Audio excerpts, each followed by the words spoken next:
उनके मिलने से सुख दुख समान बुद्धि में आ जाता है, सुख दुख के प्रति कोई भाव ही नहीं रह जाता। यह संत समागम का फल। मान छू नहीं जाता, सारे के सारे दैवी सद्गुण उसमें प्रकाशित हो जाते हैं। पर आप ध्यान रखना, यदि उनकी आज्ञा में नहीं चल रहे, मनमानी आचरण कर रहे, तो दीपक तले अंधेला बना रहेगा। दूर के तो प्रकाश ले जाएंगे, नजदीक वाले अंधेरे में बने रहेंगे। क्यों? आज्ञा का पालन नहीं। बिना चाहे बिना मांगे कीमती वस्तु मिल जाए तो उसका आदर नहीं होता।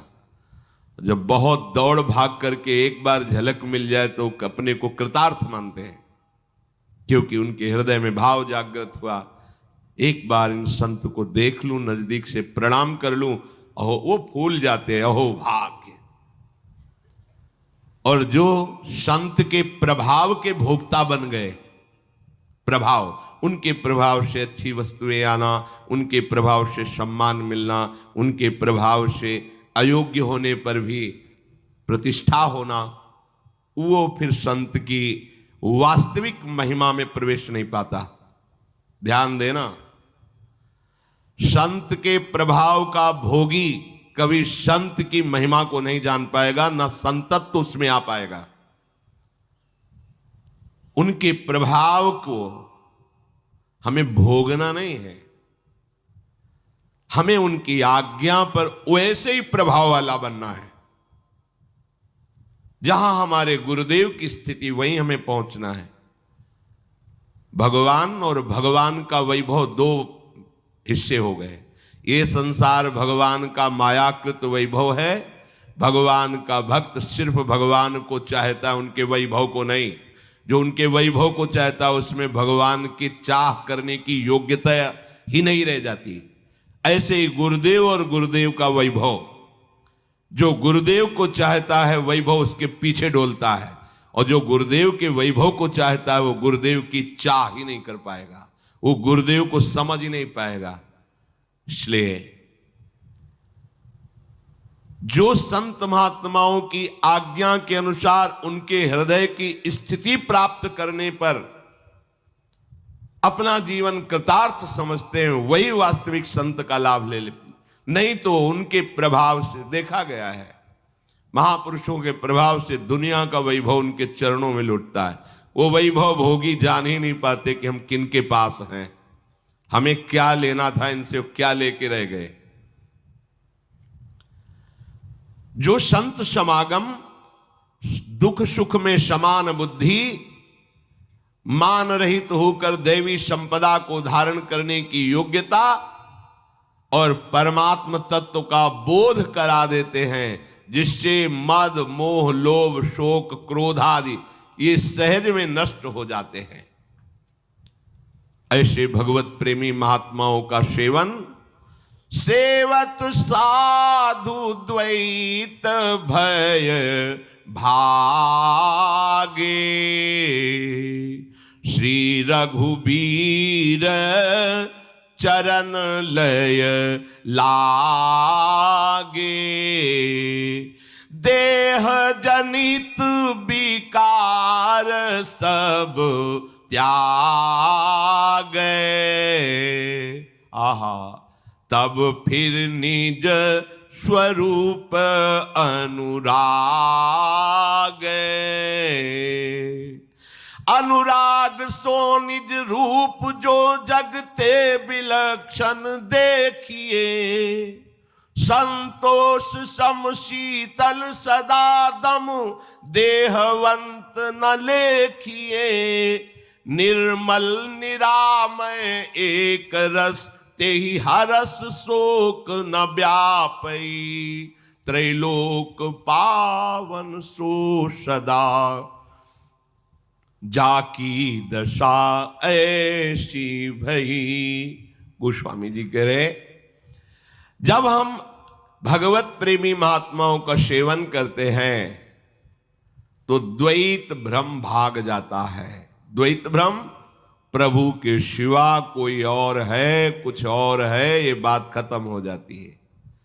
संत समागम का सीधा फल है भगवत तत्व में स्थित हो जाना।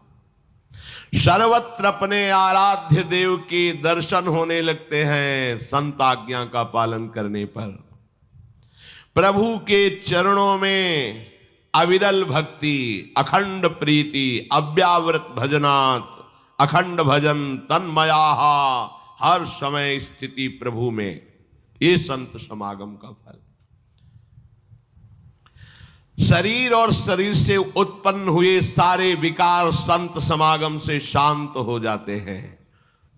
जैसे भगवान सूर्य के उदय होने पर अंधकार नहीं रह जाता, ऐसे ही संत के वचन जब आपके हृदय में प्रकाशित होंगे तो अज्ञान अंधकार नहीं रह जाएगा।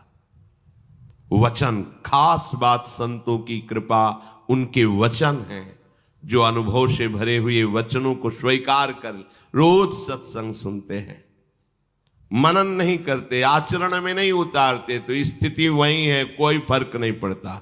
ऊसर बरसई तृण नहीं जामा, उनके हृदय में भक्ति उपज ही नहीं रही। क्यों? मानना ही नहीं। कैसी भी सत्संग के लिए प्यास होनी चाहिए।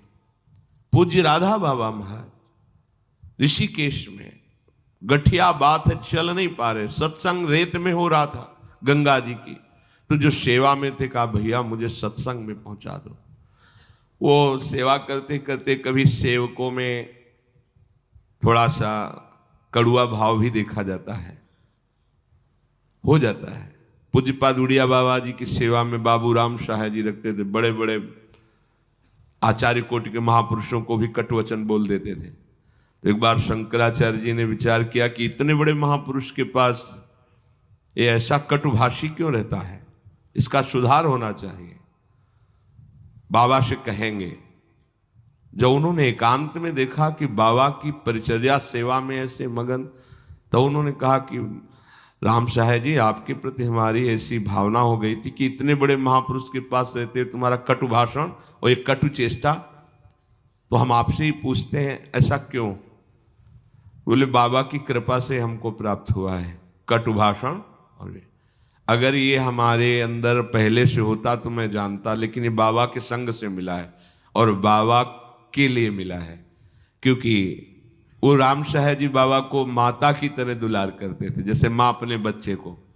इतनी भीड़, इतना, अगर कटु व्यवहार न करे तो एक क्षण भी बाबा को विश्राम करने को न मिले। वो हर समय जैसे माँ अपने बच्चे को, ऐसे बाबा का। बाद में शंकराचार्य जी ने लिखा कि मैंने उनके चरणों में बार बार प्रणाम किया, उनकी भावना और उनकी सेवा देख करके। ये जो कभी कभी कड़ुआहट देखने को मिलती है, उसमें प्रियता होती है। अपने लोग 1 मिनट के लिए आए हैं, जैसे 10,000 लोग खड़े हो, आपने हाथ जोड़ा एक बार, लेकिन उस महात्मा को 10,000 बार हाथ जोड़ना है। ये सोचा तुमने? तुमने एक बार गर्दन झुको, 10,000 बार गर्दन झुकाएगा, क्योंकि 10,000 लोग हैं। तुम एक बार हाथ जोड़ के रह गए, वो 10,000 बार जोड़ेगा। ये तुम नहीं जान रहे, ये उसको जो उनको सुख पहुंचाने में वो देख रहे हैं कि 10,000 बार इन्होंने हाथ जोड़ा। अरे चलो हटो, दूर हटो। अब आपको लगे कैसे कड़ुए, हम तो भाग कर इतनी दूर से दर्शन करने आए, ये कैसे बोल। बहुत सावधानी। तो राधा बाबा से कहा कि आपको जाना है तो चले जाओ, हम सेवा से थक गए, हम आपको नहीं ले जा पाएंगे। तो उनका तुम क्या समझते हो, श्री कृष्ण मुझे इतना भी सहयोग नहीं करेंगे कि मैं सत्संग पहुंच जाऊं? सत्संग नहीं छोड़ सकता। आंसू आ गए बाबा के और कहा हे कृष्ण, मैं और कुछ नहीं मांगता, बस मुझे इतनी दो सामर्थ्य कि मैं घसीलता हुआ सत्संग पहुंच जाऊं।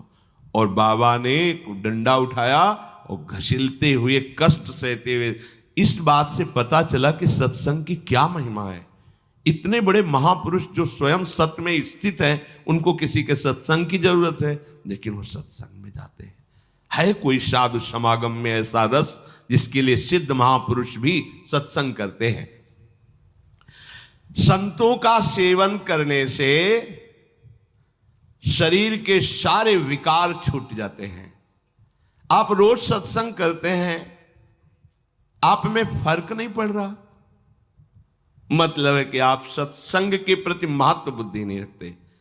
इन महापुरुषों को देखो, नित्य निरंतर प्रतिक्षण भगवदाकार स्थिति है सनक सनंदन सनातन सनत कुमार की, पर सत्संग से बिलग नहीं रह सकते। 3 श्रोता बन जाते, 1 वक्ता बन जाते, होता रहता है। अंबाजी श्रोता बन गई, महादेव जी वक्ता बन गए, हजार वर्ष कथई चल रही है।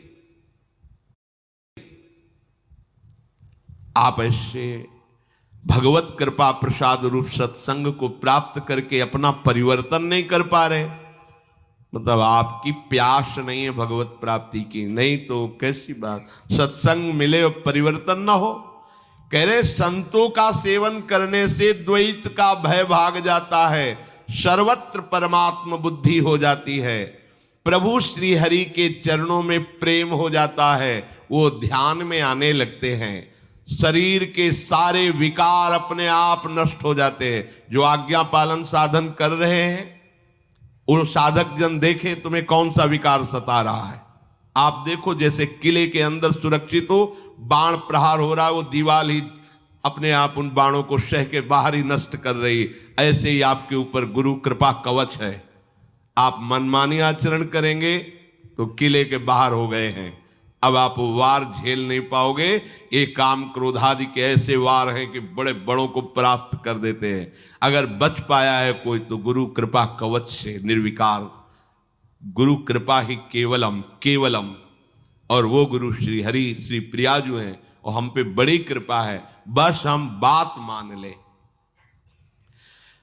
जो गुरु सेवी संत सेवी होता है उसको अपने स्वरूप की प्राप्ति के लिए ज्यादा प्रयास नहीं करना पड़ता। देखो मानी संख्या से सवाल हल कर लो, सब जगह भगवान है ऐसा भाव तब आएगा, पहले एक जगह भगवान है ऐसा मान लो, अपने हृदय में मान लो, गुरुदेव में मान लो, श्री विग्रह में, एक जगह जहां मानो पक्का मान लो। मानी संख्या गुरुदेव साक्षात पर ब्रह्म, क्योंकि आपकी ही मानी नहीं, शास्त्र आज्ञा कर रहा है। गुरुर् ब्रह्मा गुरुर्विष्णु गुरुर्देव महेश्वरः गुरु साक्षात पर ब्रह्म तस्मै श्री गुरुवे नमः। अब